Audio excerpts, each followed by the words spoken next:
रत्नपुरा नावाचं एक गाव होतं, जिथे सत्येंद्र आपल्या बायको प्रतिभा आणि 2 मुली गीता आणि छायाबरोबर राहायचा.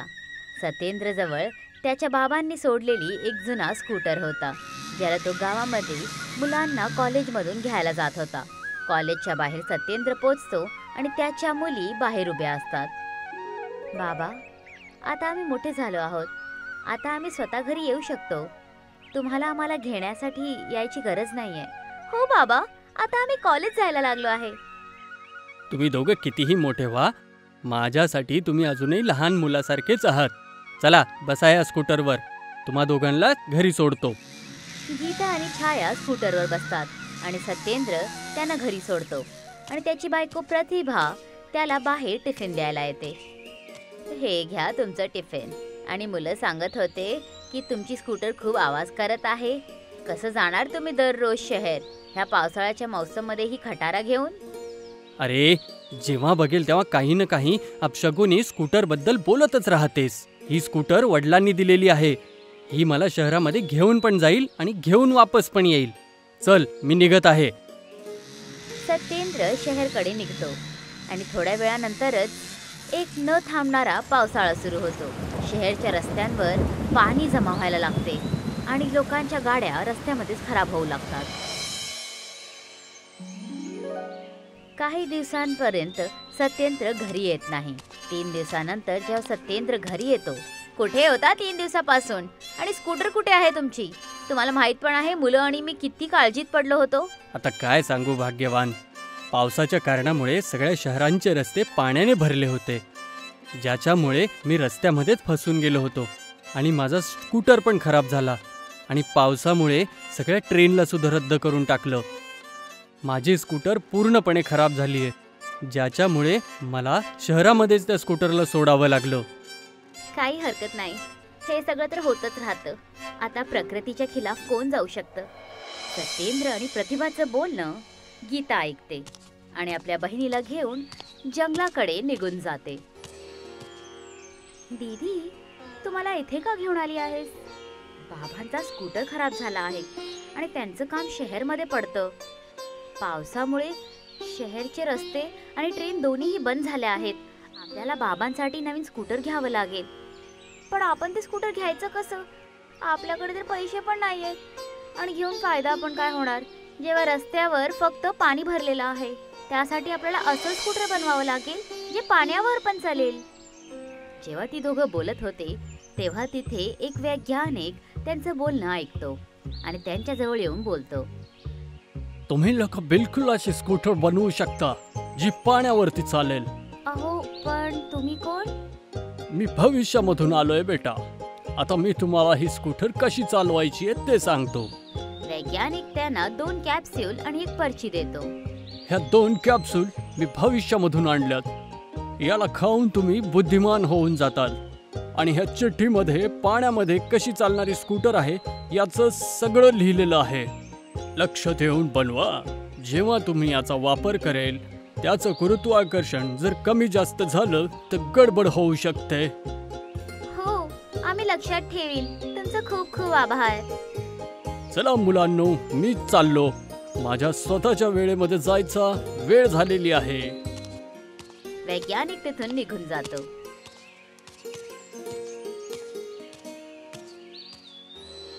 आणि गीता आणि छाया दोघे जण कॅप्सूल खातात, ज्याने ती दोघं जण खूप जास्त बुद्धिमान होतात.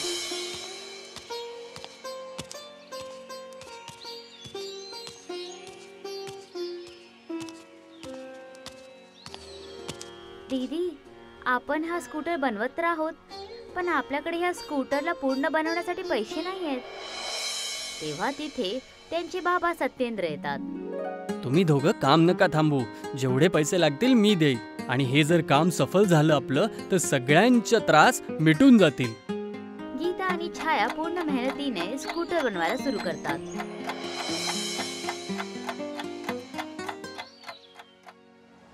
काहीच आठवड्यांनंतर ती लोक स्कूटर बनवून तयार करतात.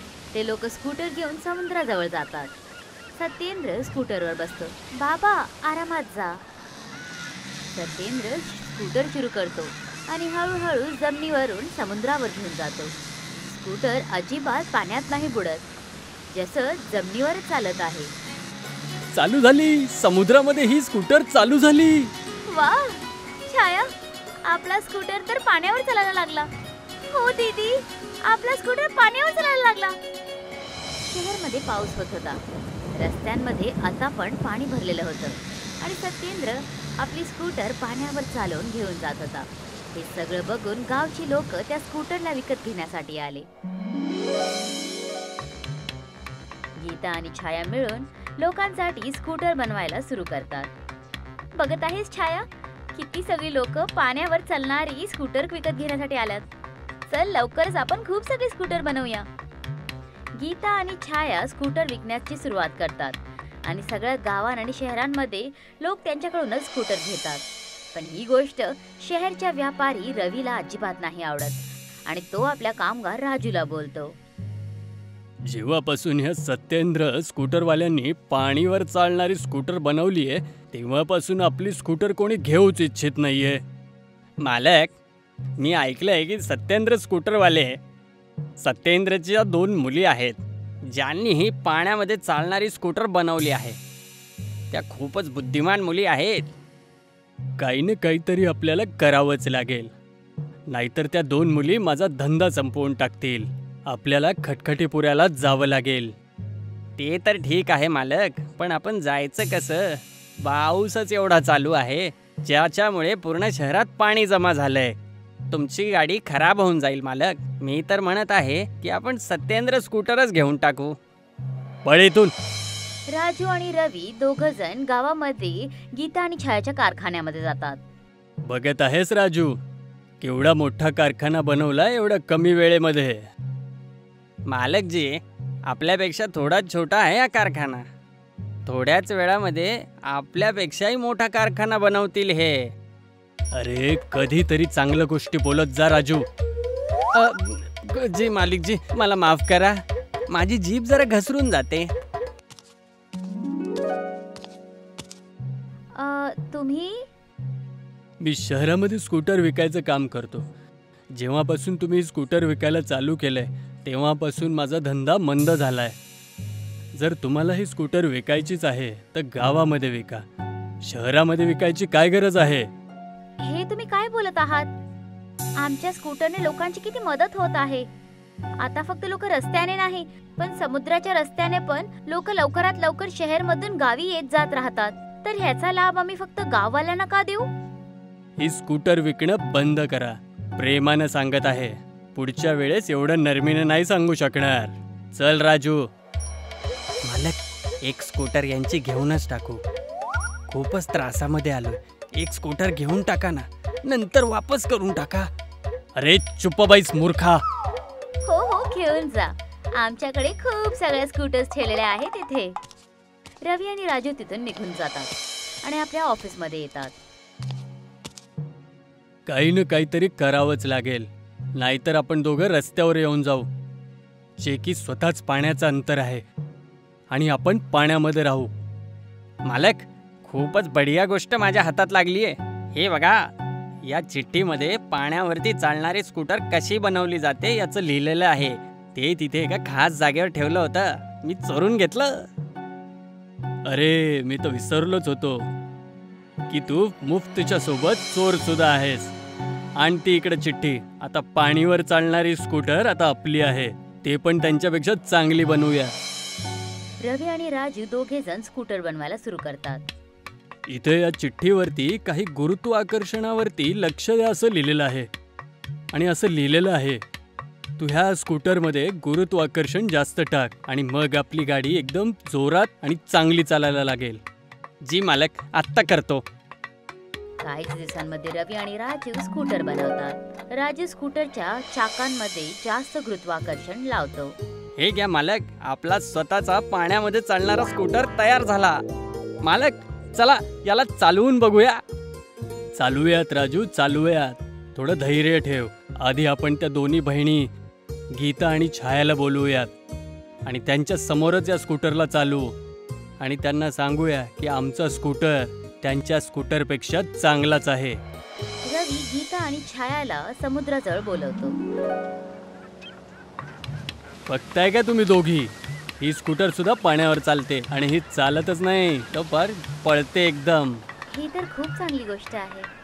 मी तुम्हा दोघांना इथे हिच्यासाठी बोलवलेलं आहे की तुम्ही स्वतःच्या डोळ्यांनी बघा की आमची स्कूटर तुमच्या सत्येंद्र स्कूटरपेक्षा खूप जास्त चांगली आहे. छाया एकटक रवीच्या स्कूटरला बघते आणि बोलते, एक मिनिट, मला तर असं वाटतं की तुम्ही दोघांनी या स्कूटरचा गुरुत्वाकर्षण संतुलनमध्ये नाही ठेवला आहे. हा स्कूटर पाण्यात नाही चालणार. तू हे ह्याच्यामुळे म्हणत आहे की तुझी ही इच्छा आहे की ही स्कूटर आम्ही बाजारात नाही विकली पाहिजे. आणि राहिली गोष्ट चालायची तर मी तुला आत्ता इथे पाण्यावरती चालवून दाखवतो. चल राजू, माझ्यासोबत बैस. रवी आणि राजू दोघेजण स्कूटरवर बसतात. रवी स्कूटर सुरू करून समुद्राकडे घेऊन जातो. तेव्हाच स्कूटरचा संतुलन बिघडतो आणि स्कूटर ताबडतोब समुद्राच्या आत जातो आणि ती दोघेजण इतके आत जातात की दिसत पण नाही. मी तर पहिलाच बोलले होते की स्कूटरचा गुरुत्वाकर्षणचं संतुलन बिघडलेलं आहे. आता ही लोक समुद्राच्या आत स्कूटर विकणार आहेत.